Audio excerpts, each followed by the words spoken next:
Chère Florence, bonjour. Je suis ravie de t'accueillir pour cette visio où je me régale à partager à chaque fois les connaissances de chacun. Donc, pardon, vas-y, Florence. Bonjour. Donc, Non, je suis ravie d'être avec toi à nouveau et avec ta communauté. super. Et donc, alors, Florence, ce que je vais faire, je vais te présenter succinctement et bien entendu, comme à chacun, enfin, vous me connaissez mieux que n'importe qui et du coup, c'est très important de développer, de dire surtout ce que tu as envie de partager te concernant. C'est vrai que tu es venu pour cette deuxième édition qui était la résonance des savoirs. Tu es intervenu pour la rencontre Voxeus et aux côtés de notre vénérable Michel Tao Chang et de Sangeeta Nanda qui est yogi musicien. Mais du coup, on voulait en savoir un peu plus par rapport à cette rencontre te concernant et aller au-delà voilà, de ton savoir. Donc, Florent, je me permets de te présenter en tant que docteur en neurosciences et en pharmacologie, mais tu précises aussi que tu es praticienne de méthodes complémentaires. Donc là, je te laisse la parole concernant tes méthodes complémentaires. Donc, les méthodes complémentaires, ce sont des pratiques qui sont complémentaires à la médecine conventionnelle. Ce sont des méthodes qui sont arrivées, qui ont commencé à être développées en Europe dans les années 1960, quand il y a eu le mouvement du New Age, et qui n'ont cessé de se développer et de prendre de l'ampleur, surtout, on va dire, ces 10 dernières années. Mais bon, pour ma part, j'ai été formée en 1995 et c'était le début du début. Et j'ai suivi l'actualité depuis, que ce soit l'actualité dans le terme de développement des pratiques, mais aussi de tout ce qui se joue en termes, on va dire, juridiques et réglementaires. Et on voit que ce sont des méthodes vers lesquelles les personnes se tournent de plus en plus. Donc, pour ma part, j'ai appris énormément de méthodes, de pratiques complémentaires à la médecine. Donc, qu'est-ce que j'ai appris? Comme je suis une étudiante perpétuelle depuis 25 ans, je ne cesse de me former, d'apprendre pour pouvoir transmettre aussi à nouveau. Et puis, comme j'aime expérimenter, je suis toujours, quand j'entends une nouvelle méthode, je vais expérimenter pour me faire une opinion. Pour ma part, j'ai commencé par kinésiologie et l'homéopathie uniciste et l'acupuncture parce que ce sont ces trois méthodes qui m'ont permis, quand j'avais 25 ans, de me sortir de l'ornière dans laquelle j'étais tombée. Et quand j'ai vu l'effet que ça avait sur moi, je me suis dit, je veux apprendre ça. Donc j'ai commencé comme ça. J'ai commencé à les apprendre et puis quand on en apprend, eh bien, on est curieuse. Et comme je suis passionnée par l'énergie, que toutes ces pratiques reposent sur les mouvements d'énergie dans le corps, eh bien depuis, j'ai eu de cesse d'apprendre la lithothérapie, la bioénergie, l'acupressure, qu'est-ce que j'ai appris? L'hypnose, différents types d'hypnose. J'ai appris la spirale dynamique de Ken Wilber. J'ai appris, par exemple, la respiration holotropique, qui est du psychiatre tchèque Stanislas Grof. Bref, je n'ai de cesse que d'apprendre. Et puis, avec l'essor des appareils que l'on qualifie de quantiques, qui permettent de visualiser ce qui se passe dans le corps, eh bien, il y a tout un pan de techniques qui apparaissent avec tous ces appareils. Et moi, sur mon chemin est venue la bioélectrophotonique, c'est-à-dire la, la visualisation de l'énergie dans le corps avec la visualisation du champ d'énergie, des centres d'énergie, de l'énergie qui circule dans les méridiens d'acupuncture et dans tous les organes internes. Donc, bon, voilà, je ne cesse d'apprendre et de me documenter parce que pour moi, l'avenir réside vraiment dans la complémentarité entre ce que nous apporte la médecine conventionnelle et le soutien de ces médecines complémentaires qui sont là vraiment pour soutenir la personne, pour détoxifier le corps et pour soutenir la personne, en tout cas, comprendre d'un point de vue psycho-émotionnel pourquoi on est amené à, à avoir des désordres de santé. Donc, c'est-à-dire de rechercher l'origine de l'origine, parce que pour ma part, dans mes croyances, c'est que tout désordre de santé a sa racine dans une problématique psycho-émotionnelle. Et en général, des chocs émotionnels uniques, assez intenses qu'on n'a pas réussi à digérer, ou des chocs psycho-émotionnels, on va dire modérés, mais répétés dans le temps, si bien qu'on arrive au bout d'un certain nombre d'années avec des problématiques de santé. Donc l'idée, c'est réellement voilà, d'aller explorer la racine de la racine. Alors, c'est pas ce que fait la médecine. C'est pas puisque le médecin généraliste, il va nous orienter, s'occuper de notre corps, il va s'occuper de la maladie, il va s'occuper de l'organe, tandis que les praticiens vont s'occuper de la personne, ils vont voir son potentiel et voir comment ils peuvent la soutenir pour qu'elle mobilise toute son énergie pour le retour vers la pleine santé. Donc, ce sont des méthodes qui sont en plein essor. Il y a un grand boom et puisque je suis l'actualité depuis très très longtemps, je vois que depuis 2000, on va dire 2008-2010, il y a eu un réel engouement pour ces pratiques. Et par exemple, en 2010, il y a eu 300% d'augmentation des personnes qui ont visité les praticiens, ce qui est Mm. énorme. C'est énorme. Ouais. Énorme. Mm. Et donc, ça fait partie de notre futur. Donc, on ne peut Mm. pas le nier. Mais je trouve ça intéressant le fait que tu soulignes que ce sont des pratiques complémentaires et que tu parles de complémentarité. Parce que c'est vrai qu'on est tout le temps dans une dualité entre la médecine traditionnelle, des médecines, qu'on dit alternatives, mais je trouve ça bien et juste que tu poses le mot complémentarité. Et je pense que ça, c'est très important. Moi, je suis particulièrement tatillon sur les mots employés parce que j'entends encore trop souvent médecine alternative, Mm. médecine douce. Et alternative, c'est vraiment le mot à bannir. Ce sont des méthodes complémentaires. Mm. Et je dirais même qu'elles n'ont même pas eu le temps de prendre leur place, tout au moins en France, que nous parlons déjà de la médecine et de la santé intégrative. Donc, la vision que j'en ai de cette santé intégrative, c'est justement la collaboration entre la médecine conventionnelle et les médecines complémentaires. Donc, Mm. je ne peux pas dire que ce soit réellement installé en France, nous sommes sur le chemin. Mm. Et j'enseigne à travers le centre de formation que j'ai créé, je m'aperçois qu'au fil des années, il y a quand même de plus en plus de médecins, surtout généralistes, de pharmaciens, d'infirmières, qui viennent se former à ces pratiques. Donc, on voit que ça commence à s'ouvrir. Mm. Donc, ce qui est super. Ouais, oui, je suis d'accord avec toi. Je trouve ça vraiment super. C'est vraiment, bah merci, merci de cette précision. Et du coup, donc dans la rencontre, il y avait des questionnements. Bien sûr, Merkaba, ce sont des questionnements que l'on vous propose. Et il y avait une question qui était si le chant est la voix de l'âme, quelle est sa résonance dans son cheminement? Et bien entendu, puisque je m'adresse à toi, j'ai envie de te demander dans le cheminement concernant le cerveau. Est-ce qu'il y a un cheminement si tu vois le chant, est-ce que dans la voix, est-ce qu'il y a un cheminement particulier dans le cerveau? Je vais te dire que oui, parce que le chant, ça fait partie des traditions millénaires. Toutes les nations sur tout le continent ont toujours chanté. Et donc, on sait aujourd'hui, enfin, la science recommence à découvrir l'importance des chants, que ce soit les chants sacrés que l'on chantait, que l'on chante dans les églises, que ce soit les mantras que l'on retrouve chantés par les moines dans les monastères tibétains, etc. Donc, le chant fait partie de notre des cultures et ça fait partie de l'être humain. On a une voix pour parler, mais aussi pour chanter. Et les vibrations, à mon sens, lorsqu'elles sont bien posées, si on parle de chants sacrés ou de mantras, c'est que ce sont des vibrations euh, qui ont une tonalité ou une sonorité, je vais dire, particulière, on va dire sacrée, qui fait qu'elles résonnent avec toutes les cellules de notre corps.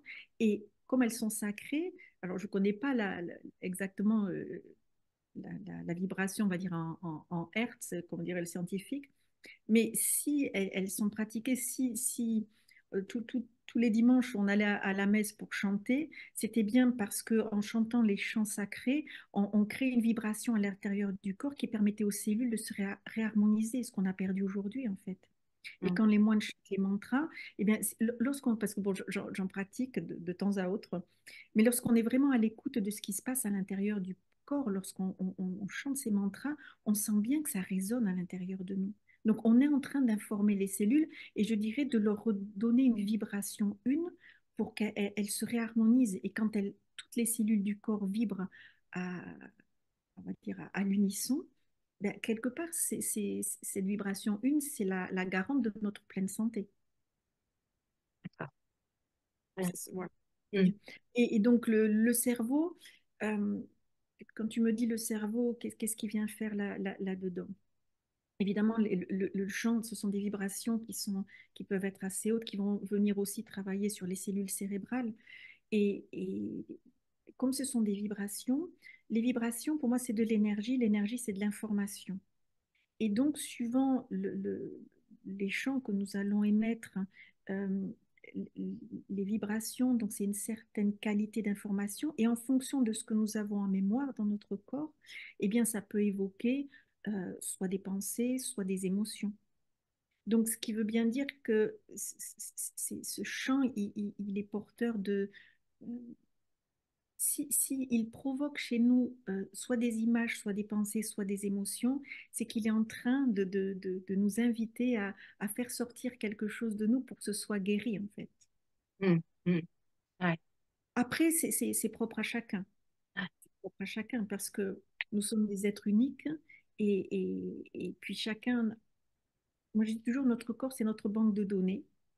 Et nous n'avons pas tous la même parce que on est issu d'une certaine famille avec des aïeux qui ont vécu un certain nombre de choses. On a nos événements de vie et chaque être est unique. C'est-à-dire que notre banque de données, notre référentiel est propre à chacun de nous. Et donc, ce que vont engendrer les vibrations, eh bien, ça va appartenir à chacun. Mm. Non, très intéressant. C'est vrai que du coup, c'est ça, c'est vraiment ce phénomène, cette sensation où c'est vrai que même si on écoute, si on est plusieurs à écouter un même morceau, en effet, ben, il y en a un qui va être très touché émotionnellement, d'autres pour qui, oui, bof. Mais voilà, et donc c'est vrai que comme tu le dis, on le voit d'ailleurs, et c'est là où aussi on voit la réussite, entre guillemets, d'un morceau, et ils savent très bien quand ils créent des morceaux maintenant, c'est toucher à l'unisson, toucher un maximum. Donc c'est vrai qu'il y a, ça veut dire que je pense que c'est doté d'informations qui peuvent toucher un maximum de gens. Et voilà, donc euh, Je pense même, tu vois, que lorsque tu dis que c'est de l'information qui va toucher un maximum de personnes, je dirais même, ça va te toucher sans forcément que ça passe par le cerveau, sans que le cerveau analyse ce qui se mm, passe. Tu vois? Parce d'accord, que tu écoutes un morceau de musique et tout d'un coup, tu es pris d'une émotion, mais elle vient de l'intérieur du corps, elle passe pas par le cerveau. En tout cas, il n'a pas eu le temps de la décoder. C'est a posteriori qu'il va d'accord. se poser la question, qu'est-ce que c'est que cette émotion, à quoi ça me fait penser, etc. Tu vois, mais dans un premier, la première chose qui est touchée, c'est le cœur notre cœur, nos émotions, et donc l'analyse, elle vient a posteriori. Ah oui, ça, C'est ça. c'est très intéressant ce que tu dis. Moi, je trouve ça très intéressant. Tu vois, dans ma tête, justement dans ma tête, tu vois, je me dis, ça y est, hop, j'entends, les oreilles sont là, donc tout se passe dans le cerveau, et après, je distribue l'information. Et du coup, d'accord, ok. Je dirais que ça marche dans les deux sens, parce que tu peux percevoir l'information par le cerveau qui va analyser et qui va transmettre, véhiculer cette information au reste du corps, au reste des cellules pour ben, engendrer un mouvement, une fuite ou un combat, etc. Et à l'inverse, on peut être touché Mm, émotionnellement, on va dire touché au niveau du cœur, et c'est après que ça va monter au cerveau. Donc en fait, la communication, on va dire, elle est bidirectionnelle. Soit mm, ça va du cerveau vers le cœur, soit du cœur vers le cerveau. Et les scientifiques disent aujourd'hui que la quantité de messages qui sont transmis du cœur vers le cerveau est beaucoup plus importante que que les informations qui sont véhiculées du cerveau vers le cœur. Ça prouve bien que, que le cœur est le plus important, c'est lui qui va œuvrer en premier, et que le cerveau, il vient dans un deuxième temps, et que il est là pour analyser. Pour moi, mm. le cerveau, tu vois, c'est comme un bioordinateur quantique. Il centralise l'information, il va l'analyser, rationaliser, il va regarder s'il connaît déjà cette formation en totalité et en partie. Et en fonction de ce qu'il aura trouvé dans sa mémoire, eh bien, il va engendrer une réponse. Alors que le cœur, c'est le cœur. Il réfléchit pas, il est. Alors, du coup, ça me fait penser à quelque chose, Florence. Est-ce que c'est le fait, alors comme on dit qu'on n'utilise pas notre cerveau dans toute sa potentialité, est-ce que c'est le fait justement qu'il y ait cette réaction parce que on n'a pas appris à utiliser notre cerveau? Est-ce que du coup, est-ce que c'est le fait qu'on accueille tout dans notre corps, dans notre émotion, parce qu'on n'a pas appris, peut-être, tu vois, parce que je ne sais plus à quel pourcentage on dit qu'on utilise notre cerveau, qui est moindre par rapport à l'ensemble de nos capacités. Et du coup, est-ce que c'est dû à ça? Est-ce que tu penses que c'est dû à ça ou non? Ou c'est le fonctionnement Je pense il y a plusieurs choses. Donc, à la fois, on n'a pas appris à utiliser notre cerveau correctement mm, parce que dans notre culture, enfin, tout est misé sur l'intellect. Donc, nous savons très bien que notre cerveau, il a une partie rationnelle et une partie, alors, je ne peux pas dire irrationnelle, on va dire une partie intuitive. Et on ne nous a surtout pas appris à développer cette partie intuitive. Mm. Si bien que c'est comme si on était un peu bancal, sauf si on a conscience de ça et qu'on fait l'effort de l'entraîner. Et à la fois, nous n'avons pas non plus appris à être à l'écoute de nos émotions. C'est ce que sont en train de redécouvrir les enfants aujourd'hui. Parce que, tu vois, ces dernières années, il y a beaucoup de livres qui sont sortis sur les émotions, avec des dessins pour qu'ils apprennent à les reconnaître, à les nommer, à les identifier. Ce qu'à mon époque, on ne faisait pas. Donc, à je pense que, en tout cas, je parle pour ma génération, en quelque part, on était handicapé des émotions parce que on n'avait pas le droit de les exprimer, on ne savait pas les identifier ni les reconnaître. Et à la fois, on nous a appris à développer qu'une partie de notre cerveau. Mm. Or, le cerveau, il a une capacité incroyable. Mm. Et en particulier, de ce que j'ai compris, si tu veux, c'est que les Chinois appellent le cerveau le singe, enfin, le mental, le singe. Et ce mental, il nous explique qu'il est nécessaire de le capturer parce que sinon il saute de branche en branche, nos idées s'enchaînent les unes aux autres, et parfois sans que nous-mêmes consciemment on voit le lien entre elles. Mais lorsque l'on apprend à capturer ce mental et à le mettre de côté, eh bien le cerveau, justement, il se rend disponible et on rentre plutôt dans un cerveau dit intuitif qui va avoir la capacité à, euh, à recevoir les fréquences de l'extérieur. Donc, à la fois, notre cerveau, il centralise l'information qui vient de l'intérieur du corps, mais lorsqu'il est libre, il n'est pas empoisonné par ce singe, il se rend disponible dans l'ici et maintenant pour pouvoir capter les fréquences de son environnement et surtout les fréquences plus hautes, on va dire les fréquences cosmiques. Mm. Mais on n'a pas été entraîné à ça et c'est ce qu'on redécouvre surtout en ce moment, dans ces temps-ci. Je pense nous sommes en train de réapprendre à être davantage à notre écoute et à se recentrer sur nous pour davantage ressentir ce qui nous habite en termes de fréquence, de vibration et ce que sont nos émotions et nos pensées. Mm. Ah, très, très, très, très intéressant.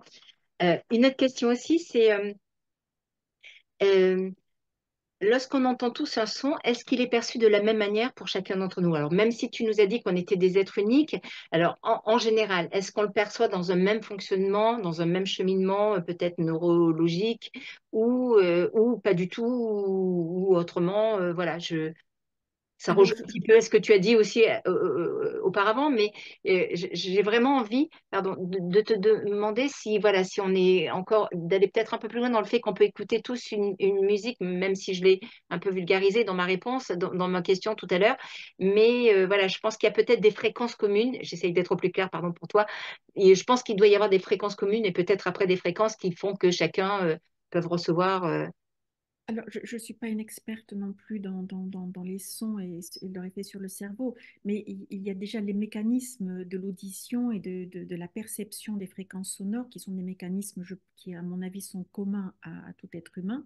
Donc, le son rentre par les oreilles et puis ça va aller toucher certaines structures cérébrales. Donc, je veux dire que en général, la capture et, et- et- et- et le cheminement des fréquences sonores dans le cerveau c'est commun à tout le monde, à chaque être humain.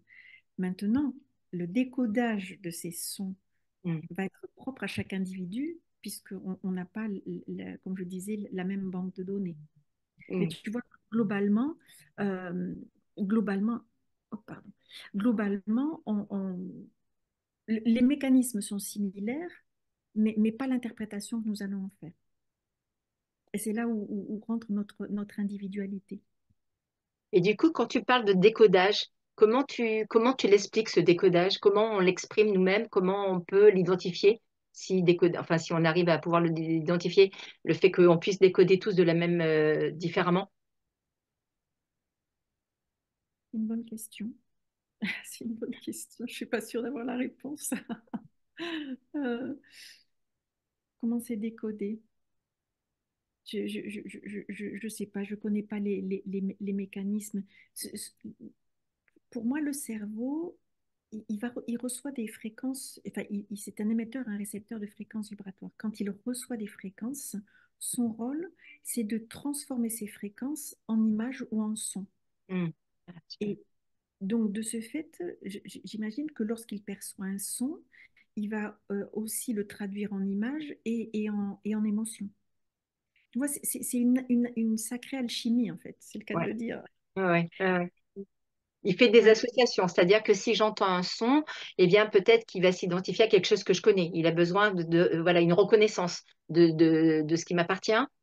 Alors, euh, à la fois, il va d'abord chercher s'il connaît cette fréquence, est-ce que ça correspond à quelque chose qu'il a déjà en mémoire, et il va l'associer pour pouvoir répondre ou répéter quelque chose. Mais lorsque c'est une fréquence qu'il ne connaît pas, ça va plutôt être traité au niveau du cortex frontal, parce que dans cette partie antérieure du cerveau, c'est le cerveau qui traite le présent et l'élaboration du futur. Hmm. Alors, l'arrière du cerveau, c'est plutôt là où il va chercher, est-ce que je connais cette information? Est-ce que je l'ai déjà enregistrée? Ou au moins une information à peu près similaire sur laquelle il va se baser pour pouvoir élaborer une réponse. Mais lorsque c'est inconnu, tout va se passer ici. Et ensuite, à force de répéter cette information, ou si cette information porte une charge émotionnelle très forte, ça va directement s'inscrire et se mettre dans notre banque de données. Tu vois, D'accord. mais le cerveau, ça reste un organe extrêmement complexe Ouais. parce Ouais. que il y a aujourd'hui différentes théories sur le cerveau qui, à mon sens, sont toutes complémentaires. C'est-à-dire que dans les années 1870, on a parlé de la spécialisation du cerveau hémisphérique, l'hémisphère droit, l'hémisphère gauche, avec l'un est qualifié de cerveau rationnel et l'autre de cerveau intuitif. Ensuite, il y a une autre théorie qui a parlé de la régionalisation du cerveau, c'est-à-dire qu'on a défini certaines structures cérébrales qui chacune ont des fonctions particulières. Et puis ensuite, il s'est avéré que lorsqu'on a découvert les différents circuits neuronaux qui chacun véhiculent un type de neurotransmetteur, donc on a des circuits à la dopamine, des circuits à la sérotonine, etc. Et on s'aperçoit que ces circuits neuronaux ben, se promènent dans plein de structures en même temps, ce qui Hmm. augmente la complexité du cerveau. Les derniers concepts de ces temps-ci, où on parle d'un cerveau quantique, parce que il a aussi cette. C'est comme s'il était par couche de superficielle et de plus en plus profonde et qui est représenté comme une antenne. Hmm. Donc, tu vois, quand tu me poses des questions sur les mécanismes de fonctionnement du cerveau, c'est difficile de répondre. C'est difficile de répondre parce que ça reste encore un des organes les plus mystérieux du corps. Ouais, ouais, Parce qu'on complètement. Hmm. Ouais. est capable de faire des greffes de foie, de poumon, de rein, mais le cerveau, c'est pas encore. Et on le voit d'ailleurs parce que tu vois, c'est sans être dans cette communauté de savoir, vu voilà d'être, de ne pas être dans les neurosciences. Et bien du coup, c'est vrai que même une personne lambda, les autres organes, on peut facilement parler. Mais c'est vrai que le cerveau reste tout le temps une intrigue. Et tu vois, et c'est ce que je dis souvent. Eh bien, si le cerveau, j'ai le sentiment que notre tête appartient aux neuroscientifiques parce que déjà vous, il y a que vous qui pouvez en parler autant. Tu vois, je peux me renseigner sur l'organe du foie, sur le cœur, même si je ne deviendrai jamais voilà, un spécialiste d'eux. Mais c'est vrai que les autres organes, enfin les autres parties du corps sont quand même plus accessibles et que le cerveau, et c'est ça que je trouve intéressant et sa richesse, c'est que ça reste pour, enfin, sans être dans une communauté de savoir, c'est vraiment une intrigue. Et je trouve il y a tout, enfin, je sais pas, après, tu me diras ce que tu en penses, Florent, mais il y a tout à découvrir, il y a tout à faire, quoi, vis-à-vis du cerveau. Et- Tout à fait. Nous ne sommes qu'au début du cerveau. Et le 21e siècle et le siècle des neurosciences et du cerveau. Au début des années 2000, il y a tous les continents, donc comment dire, les organismes de recherche des différents continents ont tous investi des milliards d'argent sur des projets de recherche pour comprendre le cerveau. Hmm. Parce que c'est l'enjeu du 21e siècle. Parce que quand on imagine le cerveau au-delà de sa structure, de son organisation en région, avec des molécules chimiques que sont les neurotransmetteurs, etc., c'est un organe qui est fréquentiel. Il est émetteur et récepteur de fréquences vibratoires. Or, nous vivons au siècle des fréquences. On a les ondes du téléphone portable, les ondes de la 5G, bientôt de la 6. Enfin, nous sommes envahis d'ondes. Ça prouve bien que notre cerveau, il a cette capacité-là et c'est ce qu'on est en train de découvrir. Donc, à la fois, pour moi, c'est extrêmement important en tant qu'individu d'apprendre à, je dirais, à maîtriser ses pensées et à faire attention d'un point de vue vibratoire de ce que je suis en train de d'émettre et surtout ce que je suis en train de réceptionner. Parce que sinon, on a toujours notre libre arbitre et en fonction de la puissance de la pensée, dans le bon sens du terme, j'accepte cette fréquence ou je ne l'accepte pas. Alors, ça peut sembler un peu magique ou extraordinaire, mais on a quand même ce pouvoir-là, cette potentialité-là, à Mm, condition d'être conscient que nous sommes des émetteurs et des récepteurs de fréquences et que je ne suis pas apte, ou en tout cas, je ne veux pas accepter toutes les fréquences. mm, Parce que les mm. fréquences, c'est de l'information. Ouais, complètement. C'est pour ça que le choix, pour en revenir au son et à la musique, le, le- le- le choix des musiques que nous écoutons a des répercussions sur tout notre corps.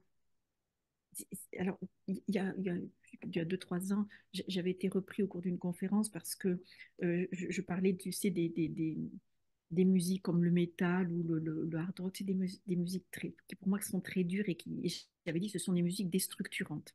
Donc je me suis fait un peu houspiller.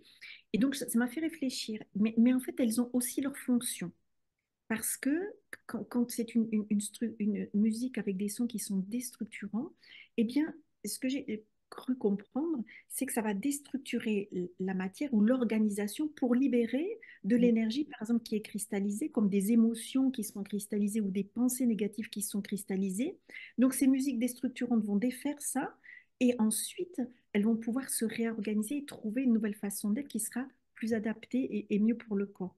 Donc, en fait, j'ai révisé ma copie, je me suis dit, bon, si elles existent, c'est qu'elles ont leur utilité. Donc, c'est celle que je leur ai trouvée en tous les cas. Et d'ailleurs, ça me fait penser à une étude. Alors, j'avais vu, hein, j'ai pas la source, hein, je peux pas. Mais j'avais lu quelque part que justement le métal était très écouté par des scientifiques. Pas beaucoup d'étudiants scientifiques, et que le métal, c'était en général des jeunes gens qui étaient dans la science et qui écoutaient énormément le métal parce qu'ils avaient catégorisé justement qui écoute ça, le folk, le rock, le métal. Et du coup, il y avait cette étude-là où ils disaient, enfin, dans cette étude, j'ai pas la source malheureusement, mais c'est marrant. Je sais pas, je connais pas, j'ai jamais entendu. Et du coup, alors quand tu parles justement par rapport à cette capacité du cerveau, dans Merkaba, dans la première édition, on avait une thématique qui s'appelait Kupula. Et Kupula, donc du coup, on intervenait dans justement cette zone où je trouve quand même assez fantastique ce cerveau qui forme une coupole. Et du coup, il y a cette résonance. Et du coup, dans l'importance de ce que tu dis, je me dis que c'est très, très, tu vois, de toutes ces fréquences, je me dis c'est quand même divinement bien fait, ce cerveau, qui est quand même une coupe de résonance dans lequel aussi circulent des fréquences qui peuvent, comme tu dis, émettrices et réceptrices. Mais je trouve qu'il y a vraiment, tu vois, comme dans les dômes des églises, voilà, des cathédrales où il y a des dômes où on sent que quand on chante, par exemple, au sein, enfin, moi j'ai pratiqué ce genre de choses, bah, la résonance est autre. Et je me dis, du coup, je sais pas ce que tu en penses par rapport au fait qu'on ait un crâne comme ça et qu'il soit aussi sous forme de coupole, quoi, dans sa résonance, par rapport à la résonance des informations ou du son ou du... Je sais pas, parce que quand tu me dis ça, ce qui me vient, c'est lorsque l'on regarde, tu sais, en Égypte ancienne, les crânes étaient beaucoup plus oblongs que Hmm, que la façon dont notre crâne est aujourd'hui. Et moi, j'avais tendance à dire, ils avaient ce crâne très oblong, tu sais, comme pour que se connecter au cosmos, se connecter à Ra. Bon, hmm, aujourd'hui, on a un crâne qui est beaucoup plus petit, on va dire, hein. Donc, je sais pas te répondre. Après, s'il a cette structure, comme tu dis, de réceptacle, ça a sans doute une fonction. Je sais pas te répondre là. Mm. hmm. C'est vrai que de toute façon, dans ce que tu dis, même dans les dômes, quand on aperçoit dans les structures de cathédrales ou des choses comme ça, dans des dômes, eh bien, il y a toujours une pointe au milieu, tu vois. Donc, si vraiment on dessinait l'extérieur, on serait dans une pointe et un arrondi. Donc, c'est peut-être là aussi tout notre travail qu'on a, nous, à recréer nos pygmalions, enfin, nos pointes, hein. Mais du coup, voilà, ça me faisait penser à ça. Et, ouais. Et du coup, alors, il y a quelque chose où, tu vois, comme on n'a pas cette connaissance, ce savoir que tu as, lorsqu'il y a réaction dans le cerveau, euh, tu parles de réaction, c'est quoi? C'est au niveau cellules neurologiques, c'est quoi? C'est des champs magnétiques? Comment on peut le définir simplement par rapport à une réaction, une activité, pardon, voilà, une activité du cerveau? Comment tu la définis pour tout le monde, hein? Bien sûr, pas. Elle est multiple. Euh, donc, telle qu'elle a été décrite par la science, on parle d'abord d'une activité chimique avec l'action de molécules comme les neurotransmetteurs, les neuropeptides. Donc, il y a une information qui est véhiculée par des molécules chimiques. Hmm, Ensuite, comme les neurones, ce sont aussi des vecteurs d'une information de type électrique. hmm, Et justement, c'est ce signal électrique qui va libérer les molécules chimiques entre les deux neurones pour faire transiter cette information. Et on sait maintenant que le cerveau, il est fréquentiel. Donc, on a toutes les ondes cérébrales qui sont connues et on en trouve de plus en plus. Donc, il y a aussi cette activité vibratoire.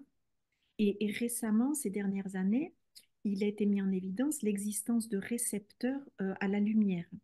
hmm, Donc, tu vois, l'activité cérébrale, elle se situe sur différents niveaux. On va dire chimique, électrique, électromagnétique et, il veut dire lumineuse et sonore. Donc, tu vois, on part du plus grossier, c'est ce que d'abord a mis en évidence la science, la chimie, les molécules, et plus nous avançons, parce que plus ça va, plus les physiciens s'intéressent au corps humain, et donc du coup, on s'aperçoit qu'on a des signaux de plus en plus subtils hmm. et donc de plus en plus fréquentiels et vibratoires. Ok. Donc, tu vois, l'information, elle est à différents niveaux. Tout dépend et tout interagit. Et la vitesse de transmission de l'information, évidemment, va être différente parce que la molécule chimique, eh bien, elle va prendre un certain temps. La transmission électrique ou lumineuse va être beaucoup plus rapide. Et ensuite, ça nous permet à mon sens, de prendre conscience que la molécule chimique va travailler sur notre corps physique. L'information de type électrique, électromagnétique, lumineuse ou sonore est une information qui va travailler davantage sur notre corps d'énergie. Donc, tu vois, quand on commence à appréhender le corps, en tout cas la transmission des signaux d'un point de vue dense vers un point de vue plus subtil, c'est aussi pour nous faire prendre conscience que nous avons un corps dense, matière physique, visible et palpable, mais que nous avons aussi une autre réalité, plutôt invisible, énergétique, vibratoire. Et c'est aussi la transition dans laquelle nous sommes aujourd'hui. Ouais, ce qui est formidable, ça veut Donc, dire pour que. répondre Pour répondre à Pardon. ta question, eh bien, les signaux, ils sont multiples. Tout Hmm. dépend comment tu te positionnes pour les regarder. Ouais, c'est ça. C'est-à-dire qu'on a toute cette faculté de pouvoir accéder, de pouvoir donner la possibilité à notre cerveau d'accéder, mais aussi c'est en fonction sûrement de la personne, du cheminement que tu as pour pouvoir. Est-ce que tu penses que c'est relié, par exemple, je dis vulgairement, ou simplement, pardon, le fait que si je suis une personne qui travaille sur moi depuis très longtemps, qui harmonise mon corps, et du coup, eh bien, je peux aussi libérer mon cerveau dans tout ce cheminement ou est-ce que si je suis quelqu'un qui n'a jamais travaillé sur moi, voilà, qui est, on va dire, contracté, est-ce que du coup, est-ce que je laisse aussi autant cette liberté à mon cerveau de cheminer ou voilà, est-ce qu'il y a vraiment euh, un chemin, enfin une voie plus évidente que l'autre? Je parle par expérience, c'est que plus j'essaie de comprendre ou de débloquer tous les nœuds qui se sont installés depuis que je suis petite, plus je trouve que l'énergie se met en circulation, plus je comprends les choses, plus je suis consciente. Et je pense que c'est un chemin, c'est un chemin d'évolution. Hmm. C'est sans doute pas le seul, mais en tout cas, ça en fait partie, oui. Mm. Ouais. Donc du coup, tout est en résonance. Ça veut dire que chimiquement, enfin dans tous les degrés, tout est en résonance en fonction du cheminement qu'on a accompli ou pas. Voilà. C'est, Oui, c'est ça. Oui. non, je trouve ça. euh, donc, du coup, justement, tu étais dans cette deuxième édition qui était la résonance. Et est-ce que tu peux nous faire partager comment tu as vécu cette résonance-là dans cette deuxième édition? Et justement, est-ce qu'il y a eu une alchimie en toi par rapport à cette deuxième édition dans la résonance des savoirs? Alors, d'abord, il y a une très belle alchimie entre Michel le Vénérable et puis notre ami Yogi, euh, musicien. On ne se connaissait pas et ça a été magique parce que nous, notre plateau à tous les trois, ça a été d'une fluidité extraordinaire. On a rebondi les uns sur les autres. Enfin, c'était juste bienveillant, à l'écoute. Moi, j'ai adoré notre trinôme tous les trois. C'était vraiment un bon moment de passer. Et j'ai vraiment apprécié Merkaba. J'ai découvert, et ce qui m'a beaucoup interpellée, que j'ai vraiment apprécié, c'est que tu as réussi à faire venir des personnes d'horizons divers, très différents. Il n'y avait pas une personne qui venait du même milieu et où chacun a amené sa pierre à l'édifice dans sa façon de voir les sujets que tu nous as proposés. Et je trouve que ça a été quelque chose de magistral. Ça a été, je ne sais pas comment tu as fait, mais j'ai trouvé ça magique. Et il y a eu une belle alchimie. Et pendant ces 2 jours, tu vois, il y a eu comment je vais dire ça? Il y a eu dans la salle une intensité énergétique et vibratoire d'une qualité et d'une intensité exceptionnelle. Exceptionnelle. Vraiment, je te remercie beaucoup parce que pour moi, tu vois, ça a été très, très fort. Donc énergétiquement, vibratoirement, émotionnellement, parce que j'ai eu des reconnexions d'âme. Enfin, j'ai retrouvé des âmes quand j'ai vu le vénérable. On ne se connaissait pas et c'est comme si on s'était connus depuis tout le temps. Vous faisiez très frères et sœurs, hein, très frères et sœurs. Quand je vous observais, ça faisait très frères et sœurs. C'était incroyable. Mm, mm, Et puis, c'était la magie, quoi. Je veux dire, ça a été d'une fluidité, d'une intensité incroyable. Et pour moi, pour être sincère, c'est pas vraiment pour te faire plaisir, c'est vraiment mon ressenti. Il y a un avant et un après. mm, mm. Je sais pas mettre d'autres mots que ça, mais c'est vraiment mon ressenti. Et je te remercie beaucoup pour ça parce que c'est vraiment un événement magique. Tu vois, quand j'ai accepté de venir, je me suis dit, mais où est-ce que je vais? Qu'est-ce que c'est? Parce que bon, Merkaba, Esprit de la Science, après, je me grattais la tête, je me dis, mais quand même, c'est bizarre, il ne faut pas que j'aille dans des choses très ésotériques, etc. Mais en fait, c'était tout l'inverse. Et j'ai découvert un univers, des univers, Ouais. et de complémentarité, et c'était vraiment extraordinaire. Donc, j'ai hâte de la prochaine édition, pour être honnête, parce que quand le titre est La luminescence des savoirs, je pense qu'on va passer encore un cran supplémentaire au niveau vibratoire et informationnel. Ouais. C'est vraiment ça et je te remercie pour ton retour, Florence, et c'est très important parce que c'est vrai que alors il y a toujours deux perceptions par rapport à Merkaba et donc il y a des gens qui sont dans la spiritualité ou le mysticisme qui se disent ouh là là, c'est très scientifique, faut être prix Nobel pour comprendre et tu as toutes les personnes qui viennent de la communauté de la science qui disent ouh là là, c'est trop perché, machin et compagnie. Et du coup bon, après ça c'est sûr que c'est notre problème, enfin je veux dire notre problème, il faut non, on grandit par rapport à la communication parce que l'enseignement qui est donné pour nous tous, et nous, la première, l'équipe, que ce soit Karine, Béatrice et moi-même, c'est vrai que c'est vraiment un enseignement qu'on reçoit aussi pendant cette mise en place, pendant et l'après aussi. Et du coup, mais ça qui est magnifique, c'est se dire que tout est accessible à tout le monde et qui que tu sois, tu auras de nourriture. Tu peux avoir nourriture. Et ça, c'est très important. Et du coup, c'est vrai que, et c'est là où c'est intéressant ton retour parce que on se dit, bon, bah, en général, dans des conférences, les intervenants, ils sont là, ils sont présents, ils déversent leur savoir et leur communauté, et tu n'as que l'auditoire qui apprend, qui apprend. Et là, non. On s'aperçoit qu'on apprend tous les uns des autres et que et que l'auditoire peut devenir intervenant participe autant que les intervenants. Et c'est ça qui est fabuleux. Enfin, en tout cas, c'est ce lien, ce que j'appelle toujours ce lien qui est très important et qui est vraiment, qui fait une belle résonance. Oui, oui, ce qui était très intéressant, c'était la diversité des personnes d'univers différents qui était d'une richesse extraordinaire. Et Mm. comme tu dis, moi aussi, j'ai appris énormément de choses, énormément de choses. Ah, c'est Donc, super. j'ai vraiment hâte. Ben, Florence, est-ce que tu veux rajouter justement quelque chose par rapport à ce que tu pratiques, par rapport à toute cette résonance, par rapport voilà, aux questions que je t'ai posées? Est-ce que voilà, dis-moi si tu veux rajouter quelque chose. Tu as la Euh, parole, avec grand donc, plaisir. quand tu disais que la difficulté pour Merkaba, Esprit de la Science, c'est est-ce que c'est de la spiritualité, est-ce que c'est de la science? Mais en fait, nous sommes là pour faire le lien entre ces deux mondes, entre science et spiritualité, et qui, à mon sens, sont la même chose, mais simplement pas présentées ou avec les mêmes mots. C'est comme une pièce avec des faces dans la science et spirituelle. Mais c'est la même, sauf, ou alors c'est si tu la science, ça va être tout ce qui est terrestre et la spiritualité, tout ce qui est cosmique. Mais en fait, c'est alchimie. Et je pense que toi comme moi, nous sommes là pour faire le lien entre science et spiritualité. En tout cas, moi, c'est à travers l'organisme de formation que j'ai créé à Bordeaux, qui est l'Institut des sciences de l'éveil de l'être. C'est ce que c'est ce que je propose, en fait. C'est de faire le lien. Et je dis toujours, j'essaie de rationaliser la spiritualité de façon à ce que ce soit pas trop perché, mais ça fait partie de nous. Et j'essaie de spiritualiser la science parce qu'on a aussi besoin de cette ouverture en science. Mm. Donc, il y a des scientifiques, enfin, comme ceux que tu avais invités, qui sont dans ce mouvement, mais on n'est pas encore assez nombreux.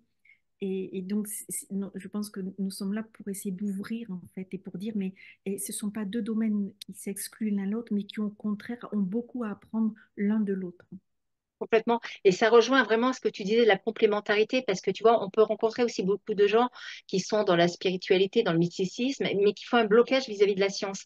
Et là, non. Justement, je pense que cette forme enfin, si je peux me permettre, pour moi, c'est une forme d'intelligence d'être justement dans la complémentarité. On peut pas, aujourd'hui, de toute façon, c'est notre société, c'est une réalité actuelle. On peut Non, pas ne pas les relier, c'est terminé ce temps-là. Donc, oui, je pense que c'est très important de créer ces ponts, et comme tu le fais, et comme on peut le faire nous à travers l'événement, et ça, je pense que c'est vraiment une réalité qui est importante et à souligner et à présenter. oui. On va vers cette unification quelque part. Mm. Donc, ce que je vais faire aussi, Florence, c'est à la fin de cette vidéo, je mettrai les liens, parce que tu es sur Bordeaux, Arcachon, tu es plus précisément. Je suis à Bordeaux-Mérignac. D'accord. Donc, où je consulte, j'assure des consultations en individuel et j'ai ensuite l'institut de formation dans lequel je propose des formations pour des personnes qui veulent devenir praticiens ou simplement des personnes qui veulent voilà, savoir ce qu'est l'ADN, par exemple, parce que c'est ma passion. Donc, je parle de l'ADN scientifique et de l'ADN vibratoire Mm, ou mm. l'ADN à travers les civilisations, et aussi où je fais des ateliers expérientiels où je fais vivre aux gens un revécu de naissance ou des respirations holotropiques qui sont des voyages de la conscience pour aller à la découverte de soi. Ah, Voilà. très intéressant. Alors, je mettrai les liens, de toute façon, à la fin de la vidéo. Comme ça, je mettrai tous tes liens, comme ça, les gens pourront te contacter et venir vers toi. Merci beaucoup, Florence. Merci pour cette richesse, encore une fois, voilà, dans cette interview. Et je te dis ben, à très vite, à très, très vite. Et du coup, voilà. Donc, je mettrai tous les liens pour que les gens puissent venir, à ta rencontre. Bon, merci beaucoup et puis à très bientôt, hein. À très bientôt, Florence.